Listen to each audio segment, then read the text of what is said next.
Around 7:30 this evening, officers responded to a 911 call in relation to 2 people stabbed at the house behind me. Once they arrived, they located a male and a female, 17 and 19 years old, respectively, were stabbed. The 19-year-old female was transported to the hospital where she later succumbed to her injuries. The 17-year-old male who was stabbed is going to be fine. He does not have life-threatening injuries. At this point, we believe that there was a dispute between 2 neighbors that had been ongoing for a couple of weeks. We don't know exactly what the dispute was over. However, we believe that we do know who the suspect is. It is a juvenile suspect.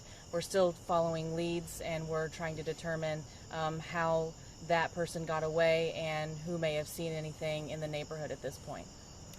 Were the 2 people that were stabbed, were they in one family and the other person was part of the other?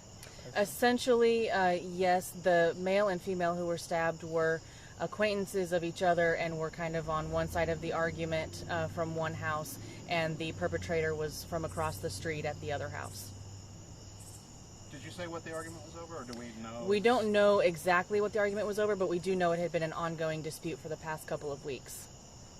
Very young for this type of scenario. Talk about that. Absolutely. So everybody involved appears to be a teenager at this point.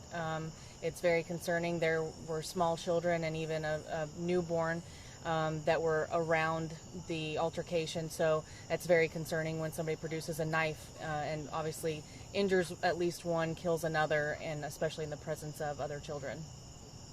Have we seen the knife? Do we know what size, what kind, what? No, anything out of the ordinary? No, we've not recovered the weapon at this point. We don't know how to describe the weapon at this point. We just know, obviously, it was large enough to be fatal. And the guy who did this, y'all don't have him in custody right now? We do not have the perpetrator in custody at this point. We're still searching and following up on some leads. Like I said, we do believe that we know who the perpetrator is. We just have not gotten our hands on them at this point. You know what kind of car you're looking for, or anything like No. We've gotten a couple of vague descriptions, but they've differed from each other at this point, so we're not going to release anything until we firm that up a little bit.